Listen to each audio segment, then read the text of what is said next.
बोलो वैभव माता की जय। आज श्री वैभव लक्ष्मी व्रत कथा हम सुनेंगे। एक बार युधिष्ठिर जी ने भगवान श्री कृष्ण जी को प्रणाम करके विनती की कि हे भगवान, आप हमें कृपा करके कोई ऐसा उपाय बताएं कि जिससे हमारा छिना हुआ राज और वैभव लक्ष्मी पुनः प्राप्त हो जाए। भगवान श्री कृष्ण कहने लगे, हे राजन, जब दैत्यों के राजा बलि राज किया करते थे तब उनके राज में प्रजा हर प्रकार से सुखी थी। राजा बलि मेरा परम भक्त था। राजा बलि ने एक बार 100 अश्वमेध यज्ञ करने की प्रतिज्ञा की।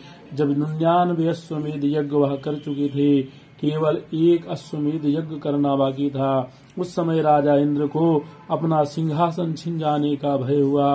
अगर बलि राजा 100 अश्वमेध यज्ञ पूरे करते तो वह इंद्र के सिंहासन पर आधिपत्य पा सकते थे। इस भयवश इंद्र जब देवताओं के पास पहुंचा तो उसका कोई उपाय देवताओं के पास नहीं था। इस कारण सभी देवता राजा इंद्र को साथ लेकर क्षीर सागर में विराजमान भगवान विष्णु की शरण में गए। वहां जाकर वेद मंत्र आदि से प्रभु की स्तुति की और राजा इंद्र ने अपने भय का कारण उन्हें बताया। भगवान विष्णु बोले, इंद्र, तुम्हें घबराने की जरूरत नहीं है, मैं तुम्हारे भय का अंत कर दूंगा। इतना कहकर इंद्र को वापस इंद्रलोक भेजा। तब स्वयं भगवान विष्णु छोटे ब्राह्मण वामन बालक का रूप धारण करके वामन अवतार में 100वां यज्ञ कर रहे राजा बलि के यहाँ पहुँचे और आवाज दी, भिक्षाम दे। राजा बलि ने अंतिम यज्ञ के आरंभ में आए हुए बाल ब्रह्मचारी ब्राह्मण को दान देना उत्तम सगुन समझा। बलि ने कहा, हे बाल विप्र, आप भिक्षा में क्या चाहते हैं? तो वामन अवतारी श्री विष्णु 3 पग धरती की भिक्षा मांगी। दान का संकल्प हाथ में लेकर बलि ने बाल विप्र को दक्षिणा देना स्वीकार किया और कहा, हे बाल विप्र, आप मेरे राज में जहाँ से भी चाहें 3 पग भूमि नाप लें। तब श्री विष्णु ने बाल ब्राह्मण के रूप को त्याग विराट स्वरूप धारण किया और एक पांव से सारी धरती नाप ली। दूसरे चरण को अंतरिक्ष नापने हेतु उठाया। तीसरे चरण के लिए कोई जगह शेष न थी, इसलिए बलि ने नम्रता से अपना मस्तक आगे झुकाकर तीसरा चरण अपने मस्तक पर रखने की प्रार्थना की। इतना होने पर वामन अवतारी ने प्रसन्न होकर राजा बलि से वर मांगने को कहा। बलि ने कहा, कार्तिक माह के कृष्ण पक्ष की त्रयोदशी, चतुर्दशी एवं अमावस्या 3 दिन इस पृथ्वी पर मेरा राज रहे। इन दिनों में सारी मानव जात दीपावली मनाकर दीप दान पूजा आदि करके उत्सव मनावे। वैभव लक्ष्मी का पूजन अर्चन हो, सर्वत्र वैभव लक्ष्मी का निवास हो। राजा बलि के इस प्रकार वर मांगने पर भगवान श्री विष्णु कहने लगे कि बलि राजा, यह वर हमने तुमको दिया। इस दिन लक्ष्मी पूजन करने वाले के घर श्री वैभव लक्ष्मी का निवास होगा और अंत में वह मेरे धाम को प्राप्त होगा। इतना कहकर प्रभु ने राजा बलि को पाताल लोक का राज देकर पाताल में भेजा और देवराज इंद्र का भय दूर किया। इस दिन शुक्रवार था और दीपावली वर्ष में केवल एक बार होगी, ऐसा विचार कर वहां उपस्थित महिलाओं ने अपने लिए सुगम उपाय पूछा। तो माँ वैभव लक्ष्मी ने स्वयं वर दिया कि शुक्रवार को विधि विधान से उनका व्रत करने पर वह पतिव्रता और उत्तम स्त्रियों को सदैव वैभव प्रदान करेंगी। श्री कृष्ण भगवान ने फिर एक और कथा युधिष्ठिर जी को सुनाई। मलपुर नगर में राज करने वाले राजा और रानी दोनों बड़े धर्म पारायण थे। एक बार प्रातः रानी ने महल की छत पर स्नान करने हेतु अपना बहुमूल्य हीरों का हार निकालकर एक तरफ रखा और स्नान करने लगी। आकाश में मंडराती चील की दृष्टि उस पर पड़ी तो चील अपने चोंच में हार उठाकर उड़ गया। नगर से दूर एक गरीब बुढ़िया की झोपड़ी पर मरा हुआ सर्प पड़ा था। चील की दृष्टि सर्प पर पड़ते ही वह हार छप्पर पर छोड़ सर्प को उठाकर उड़ गया। उधर हीरों का हार गायब देख महारानी बड़ी उदास होकर महल में चली गई। वहां जाकर उदास होकर रानी ने हार वाला किस्सा राजा को सुनाया। राजा ने कहा, धीरज रखो, तुम्हारा हार अवश्य मिल जाएगा। इतना कहकर राजा राज दरबार में पहुंचा। प्रधानमंत्री को आज्ञा देकर उनके द्वारा सारे नगर में ढिढोरा पिटवा दिया कि महारानी का कीमती हारों का हार गायब हुआ है। जो इसे लाकर देगा उसे बहुत बड़ा इनाम और सम्मान दिया जाएगा। ढिंढोरा सुनकर दूसरे ही दिन एक बुढ़िया हार लेकर राज दरबार में पहुंची। उसने राजा को हार दिया। राजा ने हार को पहचाना और खुश होकर बुढ़िया से इनाम मांगने को कहा। तब बुढ़िया ने इनाम में यह वर मांगा कि आज शनिवार है और आने वाले शुक्रवार के दिन कोई भी लक्ष्मी पूजन न करे। यह व्रत पूजन केवल मैं ही करूंगी। उसके लिए पूजन की सामग्री आदि सब मेरे घर भिजवा दें। राजा ने आश्चर्य से पूछा, इस इनाम में तुम्हें क्या लाभ होगा? बुढ़िया ने उत्तर दिया, महाराज, इस दिन वैभव लक्ष्मी माँ का पूजन करने से श्री वैभव लक्ष्मी माँ प्रसन्न होती और सदा के लिए भक्त के घर में निवास करती हैं। राजा बोला, मुझे भी वैभव लक्ष्मी का पूजन करना है। बुढ़िया ने कहा, प्रथम मैं पूजन करूंगी, बाद में आप करना। ऐसा करने पर राजा और बुढ़िया के घर अतुल धन संपत्ति का निवास हो गया। भगवान श्री कृष्ण बोले, हे धर्मपुत्र, श्री वैभव लक्ष्मी पूजन से लक्ष्मी की प्राप्ति होती है। इसलिए हे युधिष्ठिर, तुम भी वैभव लक्ष्मी का पूजन करो। इससे तुम्हारा खोया हुआ राज तुम्हें फिर प्राप्त होगा। इस प्रकार महाराजा युधिष्ठिर व रानी द्रौपदी ने यह व्रत किया, जिसके फल स्वरूप उन्हें राज की पुनः प्राप्ति हुई और राज में सदैव खुशहाली रहने लगी। बोलो वैभव लक्ष्मी माता की जय। जय लक्ष्मी माता। आज हम वैभव लक्ष्मी माँ की सुशीला पर कृपा की हुई कथा को श्रवण करेंगे।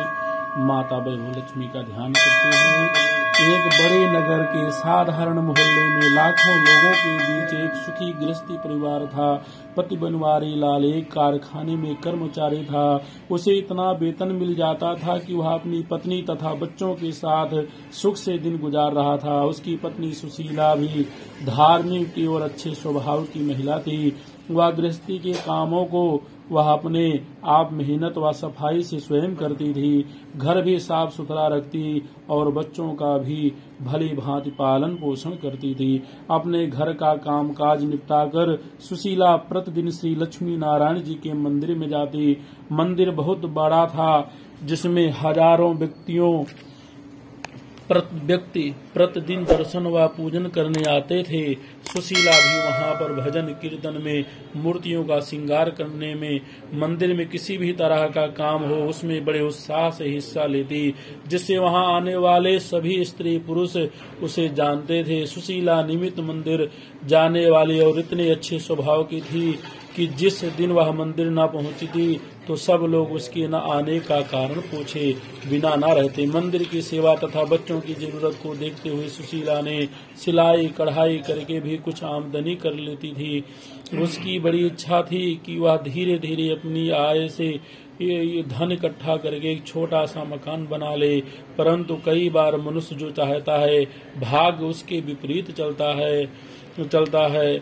हुआ यह कि सुशीला के पति ने जब यह देखा कि उसकी पत्नी की आमदनी ने घर चलने लगा तो वह जल्दी रुपया इकट्ठा करने के उद्देश्य से लॉटरी, सट्टा, जुआ आदि के कामों में आकर्षित हो गया।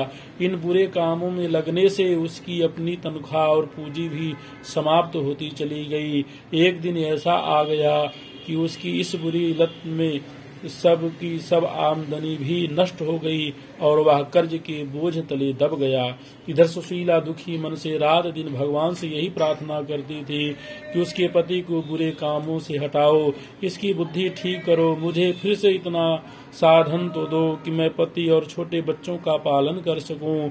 इस असहाय दुख में सुशीला प्रभु भक्ति में ज्यादा से ज्यादा समय बिताने लगी। अचानक एक दोपहर उसके घर पर किसी ने दस्तक दी तो सुशीला सोच में पड़ गई, मुझ गरीब के घर पर इस वक्त कौन होगा। फिर भी उसने उठकर द्वार खोला तो सामने एक माँ जी खड़ी थी। वह बड़ी उम्र की थी और उनके मुख मंडल पर तेज था। उसको देखते ही सुशीला के मन में शांति का अनुभव हुआ। सुशीला आदर से माँ जी को अंदर ले आई। सकुचाते हुए उन्हें एक टूटे से मुंडे पर बिठाया। माँ जी ने पूछा, क्यों सुशीला, मुझे पहचान नहीं क्या? सुशीला ने माँ जी हाँ कि उसने पहचाना तो नहीं, लेकिन शायद मैं बहुत दिनों से जिसे मिलना चाहती थी वह आप ही हैं। बहुत शांति मिली है आपको देखकर।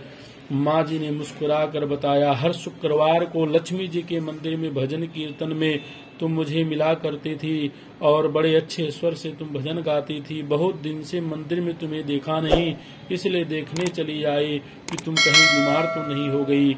माँ जी के प्रेम भरे शब्दों से सुशीला का हृदय पिघल गया और वह बिलख बिलख कर रोने लगी। माँ जी ने उसकी पीठ पर हाथ फेरा और कहा कि सुख और दुख तो धूप छांव की तरह होता है। धैर्य रखो बेटी, कर्म की गति न्यारी होती है। हर इंसान को संसार में ही अपने कर्मों का फल मिलता है। शायद अब तू अपने पति से बुरे कर्मों का फल पा चुकी है। तू तो माँ लक्ष्मी की भक्त है, वह हमेशा अपने भक्तों का कल्याण करती हैं। अब तू धैर्य रख और माँ वैभवशाली का व्रत रख। यह बात सुनते ही सुशीला का मन ठहर गया और वह उत्सुकता से माँ जी से पूछने लगी, वह कैसे किया जाता है? माँ जी, बेटी व्रत तो बहुत सीधा साधा है, परंतु कई लोग इसे सही ढंग से नहीं करते, जिससे फल नहीं मिलता। सच्ची बात तो यह है कि माँ वैभव लक्ष्मी की और गहनों की श्री यंत्र के सामने रखकर शुद्ध मन से पूजा करनी चाहिए। किसी भी शुक्रवार से इस व्रत को करने का संकल्प करो। जितने शुक्रवार 7, 11, 21 करने हो वह जरूर करो। व्रत के दिन किसी की निंदा न करो। प्रातः उठकर नहा धोकर साफ कपड़े पहनकर पूजा की चौकी पर लाल कपड़ा बिछावें। इसके बाद श्री यंत्र का चित्र या तांबे का श्री यंत्र लाकर उस पर सजाएं और उससे कुमकुम का टीका लगाकर उसके समक्ष फूल रखकर माँ वैभव लक्ष्मी तेरी सदा ही जय हो का उच्चारण करते हुए नमन करें। हो सके तो लाल फूल भी चढ़ाएं। कपड़े पर थोड़े से चावल ढेरी करें। चावलों के पास ही एक पात्र में जल और उसके ऊपर कटोरी रखें। कटोरी में एक सोने या चांदी का गहना रख दें या नगद रुपए या सिक्के रखें। इसके बाद घी का दीपक जलाकर धूप, अगरबत्ती, बतासा, फूल से पूजा करें। कटोरों में रखे गहने को हल्दी कुमकुम का टीका लगाएं। कोई मीठी चीज लाकर उसका प्रसाद रखें। ना हो सके तो गुड़ रख दे। यदि कर सके तो आटा घी में भूनकर उसमें केला काटकर मिलाएं और उसे प्रसाद की तरह सबको बांट दें। सच्चे हृदय से जय माँ वैभव लक्ष्मी करते हुए 7, 11, 21 या 51, 101 व्रत करने का संकल्प करें। तब उतने ही शुक्रवारों को इसी प्रकार से व्रत रखें। प्रत्येक व्रत की शाम को कटोरी में रखा गहना या रुपया संभाल ले। थोड़ा सा प्रसाद स्वयं भी ले और माँ वैभव लक्ष्मी को याद करते हुए अपने मुंह में डालें। कलश या पात्र के जल को तुलसी की क्यारी में अथवा पौधे में डालकर चावलों को पक्षियों के लिए डालें।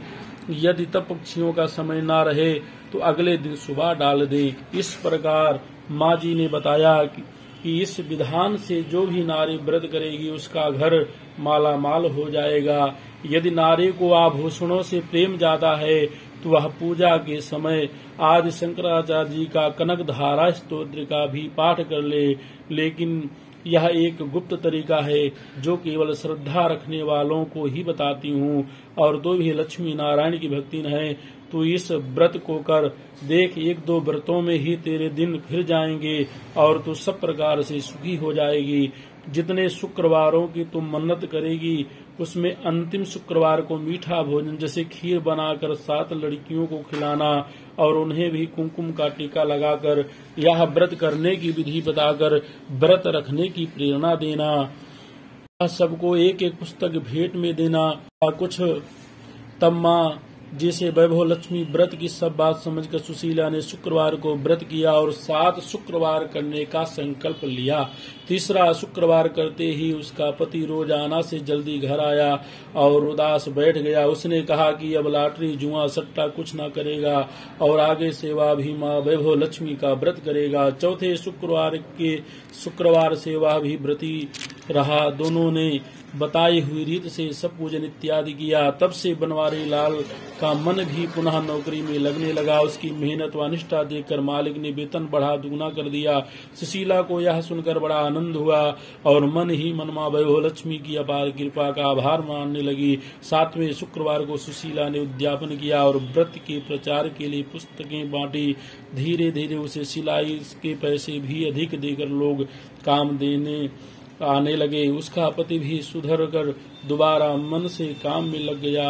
इससे अब वह पुनः सुखी हो गए। बच्चों को उसने बड़े स्कूलों में डलवा दिया, सबके नए नए कपड़े बने, अपने लिए वह सोने के नए नए गहने लाने लगी। इस तरह से माँ वैभव लक्ष्मी के व्रत के अभाव से वह नगर में प्रतिष्ठित सेठ सेठानी बन गए। तब सुशीला प्रत्येक वर्ष 21 शुक्रवारों तक इस व्रत का पालन करती। उसे देखकर मोहल्ले की भी अन्य स्त्रियां भी वैभव लक्ष्मी की महिमा देखकर विधिवत व्रत करने लगी। हे माँ वैभव लक्ष्मी, आप जिस तरह से सुशीला पर प्रसन्न हुई, सबको वैसे ही सुखी करना, धन देना, वैभव देना, ऐश्वर्य देना। जय धन लक्ष्मी माँ, जय वैभव लक्ष्मी माँ, सबका कल्याण करो। बोलो वैभव लक्ष्मी माता की जय।